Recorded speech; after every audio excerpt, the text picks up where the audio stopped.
Olá, meus irmãos, sejam muito bem-vindos ao canal Álvaro André Ministério Tempo para Ver. Para mim é um privilégio, uma bênção muito especial estar me dirigindo a cada um de vocês nestes momentos para expor a palavra de Deus. Eu peço permissão para entrar na casa de cada um de vocês e gostaria que o Senhor Jesus Cristo lhes abençoasse grandemente. Para mim é um privilégio muito grande estar aqui nesta ocasião para expor a palavra de Deus. Desde já cumprimento a todos com a graça e com a paz do Senhor e Salvador Jesus Cristo. Agradeço a audiência de cada um e peço que você nunca se esqueça de deixar o seu like, comentar, compartilhar, para que assim o YouTube possa compreender que esses sermões que aqui são publicados, eles estão sendo relevantes para cada um de vocês e possa mostrar esses vídeos para outras pessoas também. Desde já, eu já agradeço a sua audiência e, como dito, peço que Jesus Cristo te abençoe. Para mim também é um privilégio grande me dirigir àqueles que são novos, que têm acompanhado o nosso canal e ainda não têm se inscrito.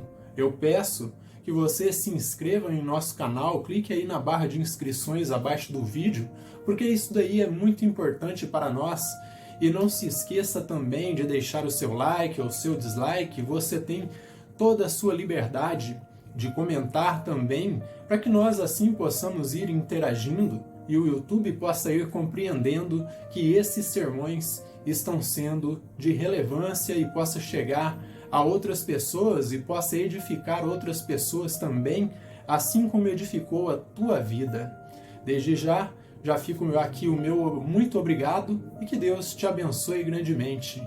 Pois bem, sem mais delongas, quem estiver aí do outro lado com a sua Bíblia, abra comigo na Epístola aos Efésios, no capítulo 2, a partir do versículo 1 até o 6, e nos diz assim, Ele vos deu vida, estando vós mortos nos vossos delitos e pecados, e nos quais andaste outrora, segundo o curso deste mundo, segundo o príncipe da potestade do ar, do espírito, que agora atua nos filhos da desobediência, entre os quais também todos nós andávamos outrora, segundo as inclinações da nossa carne, fazendo a vontade da carne e dos pensamentos, e éramos por natureza filhos da ira, como também os demais.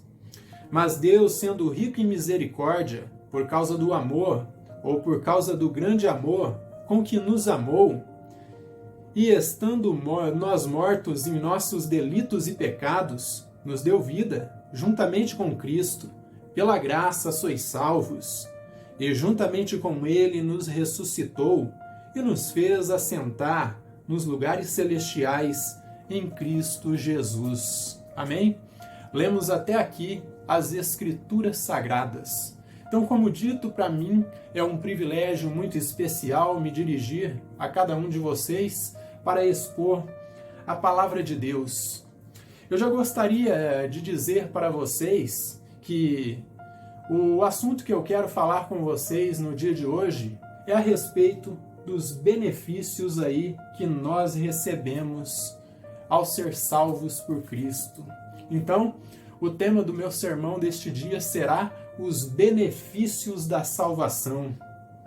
Outrora, lia os comentários de rodapé de uma de minhas Bíblias de estudo e encontrava o seguinte dizer: Deus ajuda quem se ajuda. Esse não é um texto bíblico, mas um texto dos gregos antigos. Nada seria mais contraditório, meus irmãos, por suposto que o que Paulo apresenta aqui é totalmente oposto, pois Deus ajuda aqueles que são infinitamente incapazes de se ajudar, de se salvar sozinhos. Então Paulo ensina aqui totalmente o oposto. Deus ajuda aqueles que são incapazes de fazer algo para se ajudar e para se salvar, por tratar-se de mortos que andam. Andam como, ele disse aí, andam escravizados em seus delitos e pecados. Mas veja o que diz aqui o Catecismo de Heidelberg, em sua pergunta 45, diz o seguinte aqui, ó. A pergunta 45 é a seguinte, ó. Que importância tem para nós a ressurreição de Cristo? E diz assim, ó. Primeiro, pela ressurreição, ele venceu a morte, para que nós pudéssemos participar da justiça que ele conquistou por sua morte. E segundo, nós também, por seu poder, somos ressuscitados para a nova vida. E terceiro, a ressurreição de Cristo é uma garantia de nossa ressurreição em glória. Então, aqui o Catecismo de Heidelberg nos diz o seguinte, que pela morte de Cristo, pela vitória de Cristo na cruz, nós temos acesso à justiça divina que ele conquistou com a sua morte. Em segundo lugar, nós também, por seu poder, somos ressuscitados para a vida. Então Deus transfere vida para nós através da morte de seu Filho Jesus Cristo. E, em último lugar, eles falam aqui em terceiro, né? A ressurreição de Cristo é uma garantia que nós também vamos ressuscitar. Eu gostaria de enfatizar aqui para vocês que nós, como crentes em Cristo, nós participamos aí por dois tipos de ressurreição. Uma é a ressurreição espiritual, da qual Paulo trata aqui em nosso texto, e a outra é a ressurreição física, que toma um sentido escatológico. Se nós chegarmos a morrer aqui neste corpo físico, quando Cristo ressuscitar os mortos no último dia, nós também seremos ressuscitados. Então, o texto aí dos gregos, Deus ajuda aqueles que se ajudam, se tornam tão contraditórios, porque o que o texto bíblico nos ensina é que Deus ajuda aqueles que são incapazes, e por isso Deus teve que entregar o seu Filho, Jesus Cristo, para morrer por nós na cruz do Calvário. Certa feita, vi um pregador enfatizando algo que ele viu certa feita, e ele dizia o seguinte, que certa feita, ele zapeando os canais de televisão, ele caiu em um canal onde estava passando, por suposto, um desses programas, dessas seitas neopentecostais, e ali pessoas passavam à frente para serem entrevistados, e o pregador ia perguntando, irmão, conta a bênção. Um a um ia contando, eu saí da cadeira de rodas, o outro, eu recebi uma bênção de conseguir um emprego, o outro, eu ganhei um carro. E de repente chega uma senhorinha simples e ele diz, irmã, conte a sua bênção para nós. E ela conta, Jesus me salvou. E por várias vezes o pregador pergunta para ela, conte a bênção. E ela diz, Jesus me salvou. E este homem, num ato de ignorância, manda ela se retirar, porque nos parâmetros deles ali, ela não tinha nenhuma bênção para contar, mas de fato ela estava testificando a maior bênção que Cristo nos deu na cruz do Calvário. O propósito pelo qual ele morreu ali foi para que nós tivéssemos vida. Por isso que o texto, já no versículo 1 aqui, ele diz o seguinte, ele vos deu vida, e estando vós mortos nos vossos delitos e pecados. Então o que é que acontece? Nós estávamos mortos em nossos delitos e pecados, e Cristo, ao morrer por nós na cruz do Calvário, ele transferiu a vida que estava nele e transferiu a nós. Então este é o primeiro ponto que eu quero enfatizar para vocês. O primeiro benefício da salvação é vida. E ele vai nos dar vida em abundância. Ele vai nos dar vida eterna. Ele vai nos dar vida sem medida. Ele vai nos dar uma vida que transcende a eternidade. Paulo aponta no versículo 1 que nós estávamos mortos em nossos delitos e pecados, amados irmãos. E desta forma, era necessário uma ressurreição. Por isso ele declara que Cristo nos deu vida para que pudéssemos responder o chamado de Cristo para a salvação. Mas abra comigo aí em Colossenses, no capítulo 2, versículos 11 até o 13. Veja o que diz aqui, ó. Prestem bem atenção no que está dito aqui, ó. Nele também fostes circuncidados, não por intermédio de mãos, mas no despojamento do corpo da carne, que é a circuncisão de Cristo, tendo sido sepultados juntamente com ele no batismo, no qual igualmente fostes ressuscitados, mediante a fé no poder de Deus que ressuscitou, ou que o ressuscitou dentre os mortos. E a vós outros que estáveis mortos, pelas vossas transgressões e pela incircuncisão da vossa carne, vos deu vida, juntamente com ele, perdoando todos os nossos delitos, tendo cancelado o escrito de dívida que era contra nós e que constava de ordenanças, o qual nos era prejudicial, removeu-o inteiramente, encravando-o na cruz. Então Paulo segue enfatizando em suas cartas que nós estávamos mortos nos nossos delitos e pecados. Cristo pegou todo o escrito de dívida que estava sobre nós, que nos fazia mortos espiritualmente, e nos concedeu vida, cravando todo esse escrito de dívida ali na cruz. É o que ele nos disse aqui, que nós estávamos mortos, nós éramos incircuncisos, a aliança divina que nós tínhamos com o Criador havia sido quebrada no Jardim do Éden, e Cristo restaurou essa aliança. Nós éramos incircuncisos na carne e incircuncisos no coração, não tínhamos uma nova vida diante de Deus, porque, como dito, nós estávamos mortos nos nossos delitos e pecados, e por isso era necessário um Redentor, um parente resgatador que viesse e nos resgatasse. E esta pessoa tinha que ser plenamente homem e completamente Deus, porque se ele não fosse plenamente homem, ele não seria nosso parente resgatador, e se ele não fosse Deus, o sacrifício não seria efetivo. Então era necessário que Cristo viesse e morresse por nós, o Cristo divino.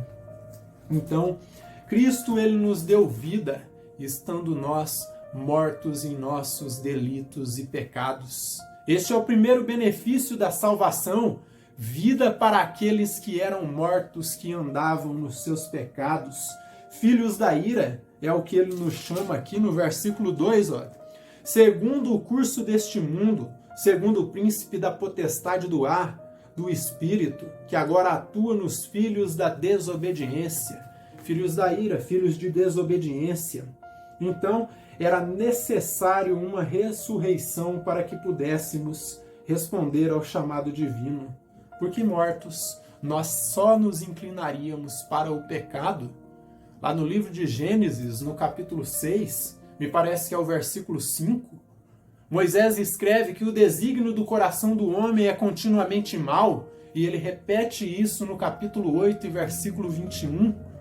E nós vamos encontrar isso no contraste de toda a Bíblia.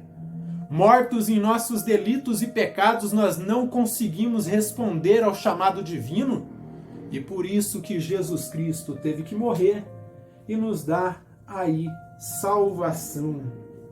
Veja o que diz aí Romanos 8, versículo 5 até o 9, nós encontramos algo mais aqui, ó.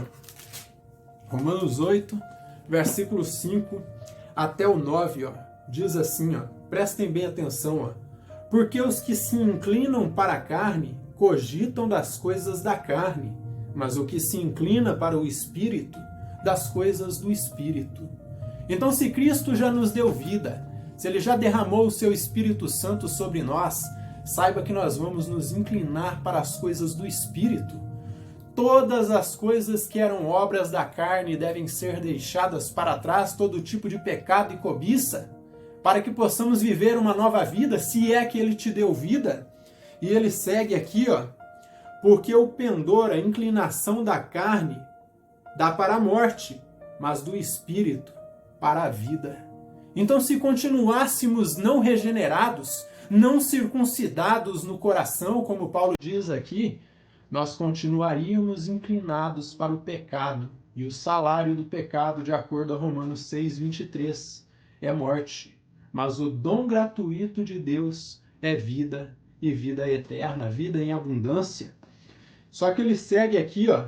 Por isso a inclinação da carne é inimizade contra Deus. Quem continua morto em seus delitos e pecados constitui-se inimigo de Deus. Porque Tiago vai dizer que aquele que é amigo do mundo constitui-se inimigo de Deus. Ó. E ele diz assim, ó. Pois não está sujeito à lei de Deus, nem o pode estar, porque está cego espiritualmente, está morto espiritualmente.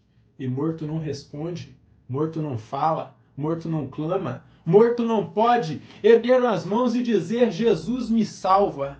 Se Cristo não vier e estender a mão para o pecador jamais irá se levantar. Se Cristo não ordenar, como ordenou a Lázaro, que já estava 4 dias na tumba, Lázaro, vem para fora, o morto não vai se levantar, porque o doador da vida tem que oferecer vida para que esse morto ressuscite e possa responder. E ele diz assim, ó: portanto, os que estão na carne não podem agradar a Deus. Vós, porém, não estáis na carne, mas no Espírito, se de fato o Espírito de Deus habita em vós. E se alguém não tem o Espírito de Cristo, esse tal não é dele. Percebam, meus irmãos, o contraste que Paulo faz aqui. Aquele que não tem o Espírito de Deus, aquele que não ressuscitou em Cristo, ele não é de Cristo, porque Cristo não o ressuscitou e, portanto, ele é filho da desobediência, ele é filho da ira. É o que Paulo segue dizendo aqui. Só que atrelado a isto, meus irmãos, Jesus Cristo, ele oferece outro benefício para nós, que é a libertação dessa natureza, que Paulo descreve aqui em Romanos 7, a partir do versículo, deixe-me ver aqui, Romanos 7, a partir do versículo 13. Prestem bem atenção aqui, ó.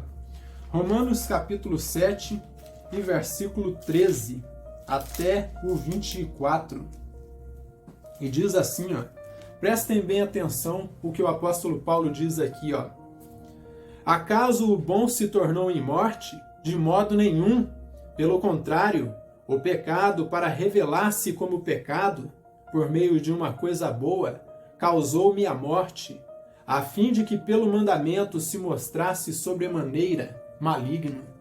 Então, de acordo aos mandamentos divinos, quando nós começamos a nos debruçar na palavra, dirigidos pelo Espírito Santo, e começamos a entender a palavra de Deus, à medida que o fôlego de vida vai sendo soprado em nós, nós somos confrontados com o mandamento divino, nós vamos nos encontrando como pessoas malignas, inclinadas para o mal.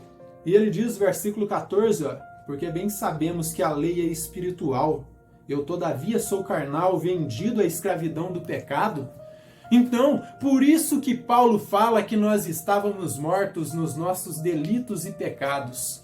Então, o primeiro benefício, Jesus nos dá vida. O segundo benefício que ele nos dá, a partir de sua morte, é libertação do pecado, ó, dessa natureza vendida ao pecado. Versículo 15, ó, porque nem mesmo compreendo o meu próprio modo de agir. O ser humano não compreende porque que ele tenta fazer o bem sozinho e não consegue. Ele não consegue fazer o bem se não for assistido pelo Espírito Santo. E ele diz, ó, pois não faço o que prefiro, e sim o que eu detesto. Paulo está dizendo, eu queria fazer o bem por minha própria conta, mas eu não consigo fazer. O mal que eu detesto é esse que eu faço, ó. Ora, se faço o que não quero, consinto com a lei que é boa. Neste caso, quem faz isso já não sou eu, mas o pecado que habita em mim. Porque eu sei que em mim, isto é, na minha carne, não habita bem nenhum, pois o querer o bem está em mim, não porém o efetuá-lo. Paulo está admitindo, meus irmãos, eu quero fazer o bem. Talvez o ser humano, com a sua consciência, pode falar assim, eu quero aceitar a Jesus, eu quero ir para a igreja, eu quero ler as Escrituras. Mas ele percebe que sozinho ele não consegue. Ele não consegue realizar, porque é necessário que Cristo lhe dê primeiramente vida, depois, em segundo lugar, a libertação. Ó. Porque não faço o bem que prefiro, mas o mal que não quero, esse eu faço. Mas se faço o que não quero, já não sou eu quem faz, e sim o pecado que habita em mim. Então, ao querer fazer o bem, encontro a lei de que o mal reside em mim, porque no tocante ao homem interior tenho prazer na lei de Deus. Mas vejo nos meus membros outra lei, guerreando contra a lei da minha mente, me faz prisioneiro da lei do pecado que está nos meus membros. Miserável homem que sou, quem me livrará do corpo desta morte? E o versículo 25 ele diz, ó, graças a Deus por Jesus Cristo nosso Senhor, de maneira que eu de mim mesmo, com a mente, sou escravo da lei de Deus, mas segundo a carne, a lei do pecado. Então Paulo está admitindo que ele, naturalmente, por conta da sua natureza caída, ele é escravo do pecado, ele é inclinado ao pecado, assim como todos nós, meus irmãos. Por isso que ele diz que nós estávamos mortos nos nossos delitos e pecados, mas que depois Cristo nos ressuscitou e nos trouxe de volta à vida. Só que tem algo mais aqui em Romanos capítulo 5, versículo 12 ao 21. Romanos 5, versículo 12 ao 21.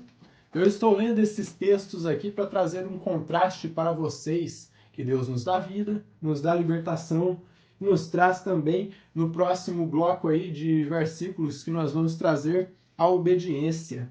E veja o que diz aqui, ó, Romanos 5, versículo 12 até o 21. Ó. Assim, pois, irmãos, somos devedores, não à carne, como se constrangidos a viver segundo a carne. Porque se viverdes segundo a carne, caminhais para a morte. Mas se pelo Espírito mortificardes os feitos do corpo, certamente vivereis. Pois todos os que são guiados pelo Espírito de Deus são filhos de Deus, porque não recebestes o espírito da escravidão para viverdes outra vez atemorizados, mas recebestes o espírito de adoção, baseados no qual clamamos, Abba, Pai. O próprio Espírito testifica com o nosso espírito que somos filhos de Deus. Ora, se somos filhos, somos também co-herdeiros com Cristo. Se com ele sofremos, também com ele seremos glorificados. Agora o versículo 20, ó, versículo 21, 20 e 21. Ó. Pois a criação está sujeita à vaidade, não voluntariamente, mas por causa daquele que a sujeitou, na esperança de que a própria criação será redimida do cativeiro da corrupção para a liberdade gloriosa dos filhos de Deus. Então todos esses textos estão coadunando com uma única verdade, meus irmãos, que o homem ele não consegue se salvar sozinho. É necessário que Cristo lhe dê vida, lhe dê libertação da escravidão, pois o homem sem Deus é escravo do pecado, o que nós vimos aí em Romanos 5. Então, é necessário que Cristo nos dê vida, nos dê aí a libertação. E agora, nos versículos 2 e 3, nós encontramos aí que Cristo nos oferece também, por meio da direção do seu Espírito, obediência. Veja os versículos 2 e 3, ó. Nos quais andaste outrora, segundo o curso deste mundo, segundo o príncipe da potestade do ar, do Espírito, que agora atua nos filhos da desobediência. Então quem atua nos filhos da desobediência é o diabo, é Satanás, que faz com que os homens andem segundo o curso deste mundo. Só que Cristo agora sopra o seu Espírito em nós e nos dá vida e nos liberta disso. E diz aqui, ó, entre os quais também todos nós andávamos outrora, segundo as inclinações da carne, fazendo a vontade da carne e dos pensamentos, e éramos por natureza filhos da ira, como também os demais. Então todo aquele que recebe vida, que recebe aí libertação, recebe obediência, a partir do sacrifício de Cristo na cruz do Calvário, ele deixa de ser um filho da desobediência de ser um filho da ira, e ali ele é adotado por Cristo e passa a ser um filho da bênção divina, um filho do Deus Todo-Poderoso, um filho que está vivo, que está operante, que pode agradar o seu Pai, porque Cristo lhe deu vida. Não foi porque ele se tornou bonzinho, não, porque ele se converteu à medida que o Espírito Santo foi falando ao seu coração. Então, Deus nos coloca em obediência diante de Deus, nos tira do curso pecaminoso deste mundo e nos coloca aí no caminho certo e nos faz filhos de Deus e não filhos da ira. Então, recapitulando, Cristo nos dá vida, Cristo nos dá libertação, Cristo nos dá obediência. Só que um quarto benefício que Cristo nos oferece aí é misericórdia. Isto é, Cristo nos priva daquilo que nós merecíamos. A graça é quando Ele nos dá um favor imerecido, quando Ele nos dá algo que nós não merecemos. Então, um quarto benefício aí que nós encontramos nesse texto maravilhoso aqui é que Cristo nos dá misericórdia. Versículo 4, ó. Mas Deus, sendo rico em misericórdia, por causa do grande amor com que nos amou. E o versículo 5, ó, ele torna a dizer, ó, estando nós mortos em nossos delitos e pecados, nos deu vida, juntamente com Cristo, pela graça sois salvos. Então Paulo está mostrando para nós que em Cristo nós encontramos vida espiritual, vida eterna física, nós encontramos a libertação do pecado, nós somos feitos obedientes diante de Deus, Ele nos traz misericórdia quando Ele nos livra do pecado, da eternidade ali, em condenação, por meio da morte substitutiva do seu Filho, Jesus Cristo, na cruz do Calvário. Então nós só temos, meus irmãos, benefícios ao ser salvos. Vida, libertação, obediência e misericórdia. Como dito, isto é, Cristo nos priva da ira divina ali no inferno por meio de seu amor e graça e nos atrai e nos regenera. Então, Ele nos atrai por meio da sua graciosa graça, por meio aí da sua graça irresistível. E quando Cristo nos chama, é impossível resistir, porque sua graça é irresistível. Veja o que ele diz aqui em Efésios 2, versículo 8 até o 10, ó. Porque pela graça sois salvos, mediante a fé, e isto não vem de vós, é dom de Deus. Então perceba, nós somos salvos pela fé. Nós somos salvos aí pela fé. Salvos pela fé. Salvos pela graça mediante a fé. Isto não vem de vós, é um dom de Deus. E o que Paulo quer dizer? Isso que eu já estou falando, que a salvação ela é monergista. Isto é, não tem nenhum tipo de participação do homem, não tem nada que nós possamos fazer para ser dignos de salvação, não tem obra boa, não tem mérito humano. Os únicos méritos que são enfatizados aí na obra de salvação são os méritos de Cristo na cruz do Calvário ao morrer por nós. É um presente de Deus, ó. Não vem de obras para que ninguém se glorie, pois somos feitura dele, criados em Cristo Jesus para as boas obras, as quais Deus de antemão preparou para que andássemos nelas. Então, o que Paulo está dizendo para nós aqui, que a salvação ela não se dá por meio de obras ou méritos humanos, porque se assim fosse, nós teríamos do que nos gloriar, nós chegaríamos perante o tribunal de Cristo e diríamos, eu estou aqui porque eu mereci, eu fiz isso, eu fiz aquilo outro e por isso eu estou aqui, eu agradei a Ti. Mas a Bíblia diz que quando nós fizermos todas as coisas que são ordenadas por Cristo em seus mandamentos, nós nos tornaremos servos inúteis, porque nós perceberemos que nada é para nós, tudo é para Ele. Então, e um último ponto aqui que eu quero enfatizar para vocês, então nós falamos aí da vida, da libertação, da obediência, da misericórdia. E por fim, Cristo nos dá o novo nascimento.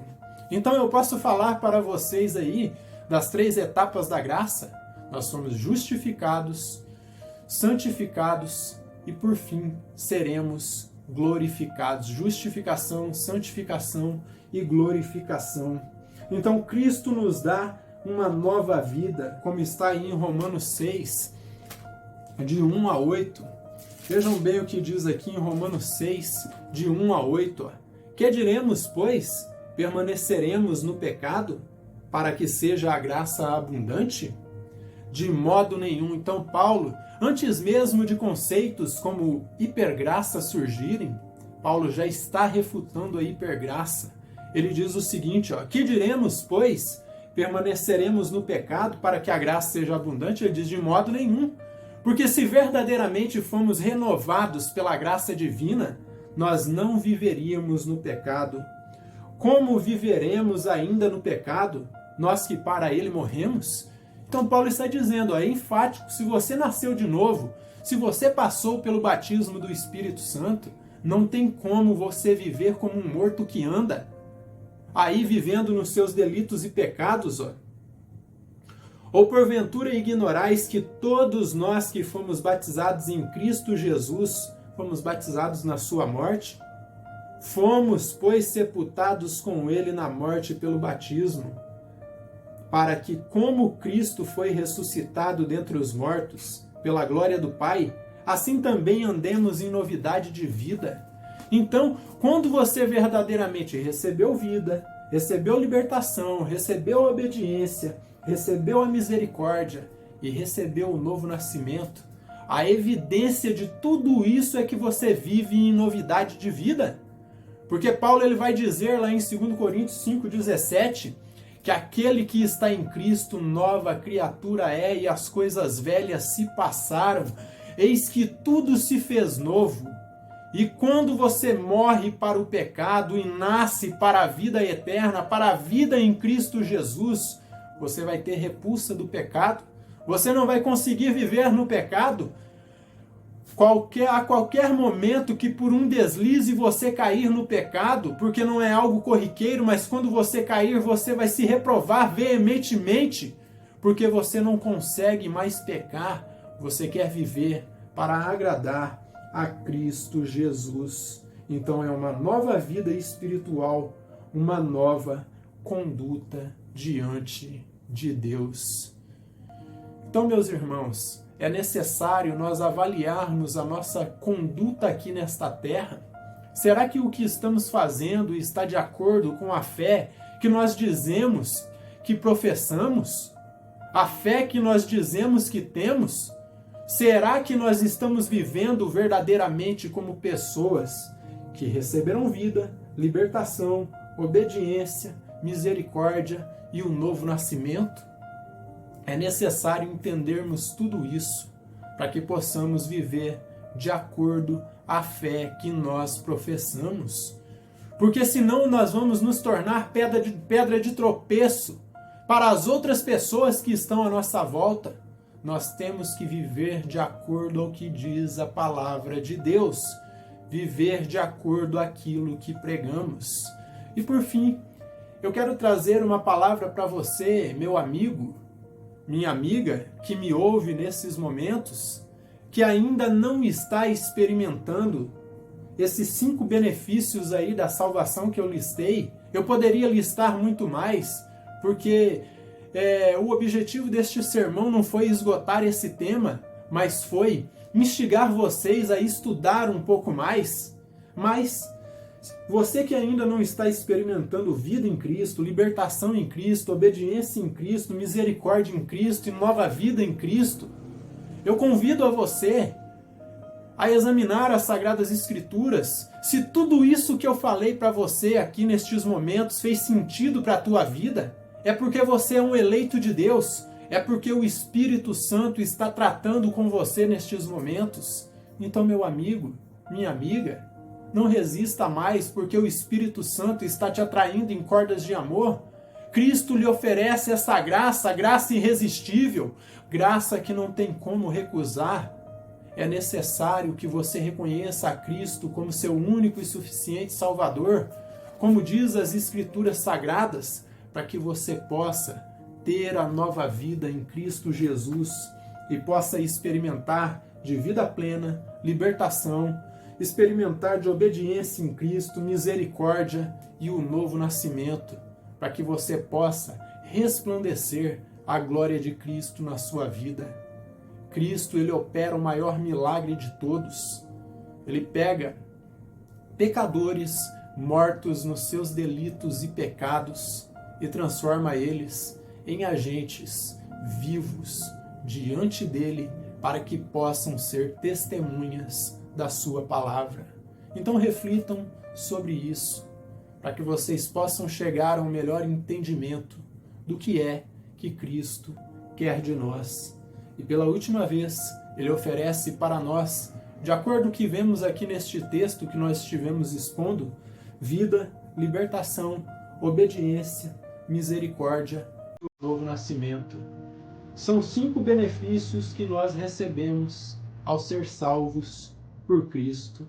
Esses são alguns benefícios que nós recebemos a partir da salvação em Cristo Jesus. Amém? Que Deus nos abençoe grandemente.